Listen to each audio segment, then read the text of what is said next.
শুধু দর্শক বন্ধু, আপনারা দেখছেন একে নিউজ বাংলা। আর এই মুহূর্তে উপস্থিত রয়েছে নারায়ণপুর। বিরোধীরা এতদিন বলে আসছিল যে তৃণমূলে শুধু টাকার খেলা চলে, সেইটাই কিন্তু শিলমোড় দিলেন তৃণমূলেরই প্রাক্তন মন্ত্রী, বর্তমান বিধায়ক মদন মিত্র মহাশয়। তিনি কিন্তু শুধু বিধায়ক বা মন্ত্রী নন, তিনি ভালো অভিনেতা, অভিনয় করে। সেই মদন মিত্র কিন্তু হাটে হাঁড়ি ভেঙে দিল। আমরা এই সমস্ত বিষয়ে কথা বলবো। আমাদের সঙ্গে রয়েছেন ভাঙড়ের আইএসএফ নেতা আলমগীর মোল্লা মহাশয়। তৃণমূলের পদ পাওয়ার জন্য এখন একটা সরকারি চাকরি WBCS অফিসার, গেজেটেড অফিসারের থেকে বেশি একটা দলে পদ পাওয়ার জন্য কেউ 5 লাখ চাইছে, কেউ 10 লাখ চাইছে। টাকার কি ভ্যালু আছে?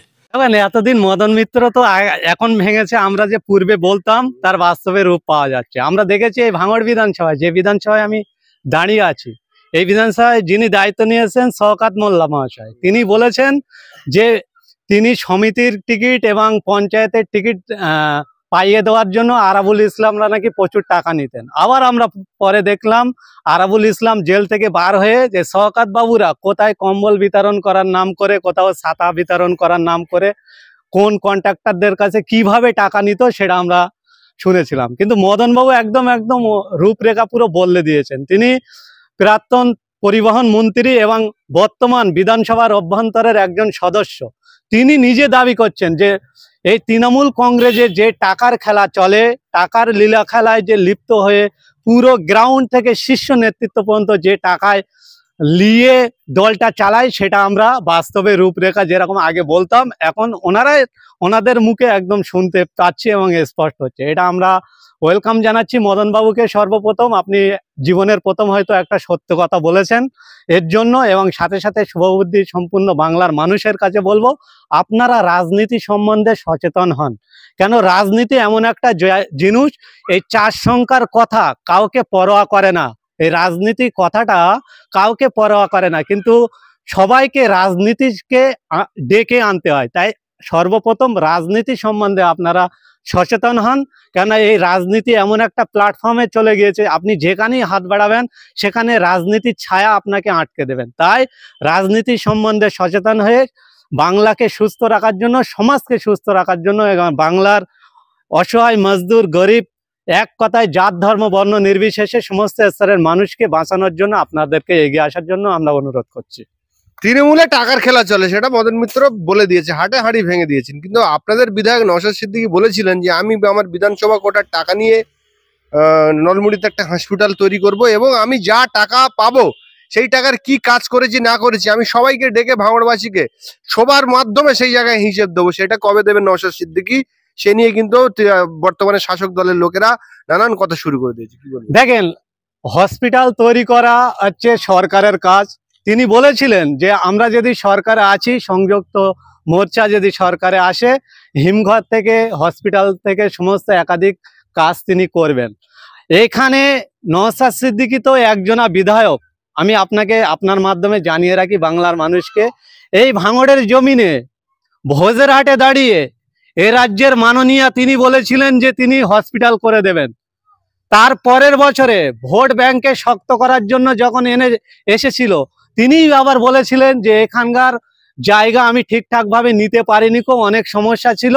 তাহলে একটা রাজ্যের মুখ্যমন্ত্রী, যিনি ভূমি দপ্তরকে আঁকড়ে ধরে রেখেছেন দায়িত্ব নিয়ে, তিনি রাজ্যের প্রশাসনিক মন্ত্রী, তিনি জায়গা নিতে পারেন না। কারণ নওশাদ সিদ্দিকীকে ছোট করার জন্য এরা ফুটেজ খাওয়ার জন্য বক্তব্য দেয়।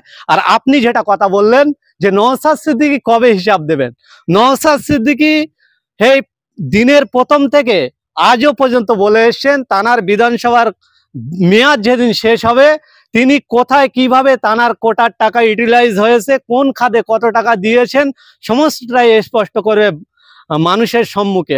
আমরা কথা দিচ্ছি যে নওশাদ সিদ্দিকী যে কথা দেয় সে কথা খিলাপ করে না। নওশাদ সিদ্দিকী বাইরন বিশ্বাস নয় যে মানুষকে ভোট নিয়ে বিশ্বাসঘাতক করবে। নওশাদ সিদ্দিকী মদন মিত্র নয়।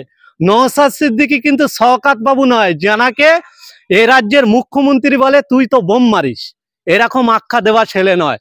আমরা জানি নওশাদ সিদ্দিকী যে কথা দেয় সে কথা ফুলফিল করে। নওশাদ সিদ্দিকী সেটা করবে, এবং তারপরে আমরা সাধারণ মানুষের কাছে পুনরায় বিধানসভার জন্য ভোট চাইতে যাব। কর্মক্ষেত্রে আমরা বিভিন্ন জায়গায় যাই, আশপাশের বিধানসভাগুলো যেতে হয় আমাদের, যতদূর যেতে হয় সেই জায়গায় দেখেছি যে সব থেকে অনুন্নত পানীয় জল, রাস্তাঘাট সব থেকে অনুন্নত ভাঙড় বিধানসভা, অথচ ভাঙড় থেকে ঢিলচড়ার দূরত্ব, ভাঙড়ের কিছু অংশ কলকাতার মধ্যে।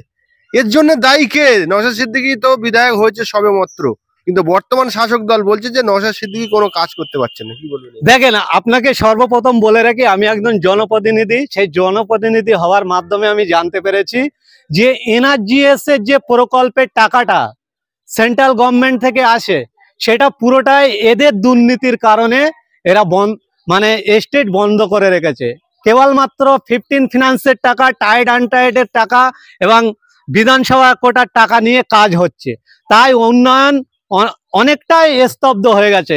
একটা কথা বলি, ভাঙড়ে যে আপনি বললেন যে ঢিলছড়া দূরত্ব কলকাতার কাছাকাছি, একেবারে আমাদের কলকাতার আয়ত্তে নিয়ে আসা হয়েছে, কলকাতা পুলিশকে এখানে শিফট করা হয়েছে, কিন্তু কলকাতার মতন মডেলে আমাদেরকে রূপান্তরিত করছে না। কেন করছে না?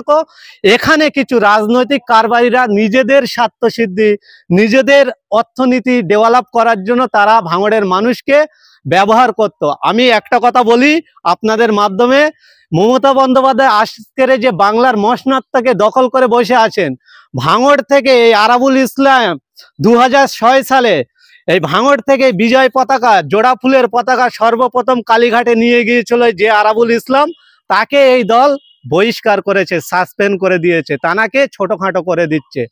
যারা তৃণমূল কংগ্রেসের কর্মী বা সৈনিক হিসেবে দাবি করেন, আমি তাদের কাছে বলবো, আমরা তো নওশাদ সিদ্দিকের দলটা করি, সবে আসলাম। আপনারাই ভাবুন যে ভাঙড়ের ডেভেলপের জন্য কি তানারা করেছেন। আপনারাই ভাবুন যে আপনাদের ব্যবহার করে কারা ফুলফিল টাকার অর্থনীতি বাড়াচ্ছে, এটা আপনাদের ভাবতে বলবো। সাথে সাথে ভাঙড়ের শুভবুদ্ধি সম্পূর্ণ মানুষ, জাত ধর্ম বর্ণ নির্বিশেষে যারা আমরা একত্রিত ভ্রাতৃত্ব বজায় রেখে চলতাম, যারা ধর্মের ভেদাভেদ না করে একই স্কুলে পঠন পাঠন করেছি, যারা ধর্মকে সম্মান দিয়ে একই রাস্তাতে গিয়েছি, দুটো দল চলছে, তারা ধর্মীয় আবেগকে কাজে লাগিয়ে নিজেদের মসনদ থেকে দখল করতে চাইছে। একদিকে সেন্ট্রালের নরেন্দ্র মোদীর দল আর এই বাংলার মমতা বন্দ্যোপাধ্যায়ের দল কেবলমাত্র ধর্মকে কাজে লাগিয়ে, ধর্মের ইমেজকে মানুষের মধ্যে প্রমোট করে তারা নিজেদের মসনদটা দখল করতে চাইছেন। ভাঙড়ের শুভবুদ্ধি সম্পূর্ণ মানুষ, জাত ধর্ম বর্ণ নির্বিশেষে সমস্ত স্তরের মানুষের কাছে আমি আহ্বান করব, আপনারা নিজেদের ধর্মকে শ্রদ্ধার চোখে দেখবেন এবং অপর ধর্মকে শ্রদ্ধা করার জন্য অনুরোধ রেখে ভাঙড়ের ডেভেলপ, ভাঙড়ের সুস্থ স্বাভাবিক জীবন ফিরিয়ে আনার জন্য, ভাঙড়ের মান উন্নয়ন ঘটানোর জন্য, এগিয়ে আসার জন্য রাজনৈতিক সম্বন্ধে সচেতন হন এবং তৃণমূল নামক যে আবর্জনা এখানে আছে, যাদের হাতে আজও পর্যন্ত ভাঙড়কে ডেভেলপে নিয়ে যেতে পারি না, তাকে বিসর্জন দেওয়ার জন্য আগামী 26-এ তাদেরকে পতন করার জন্য আহ্বান করব।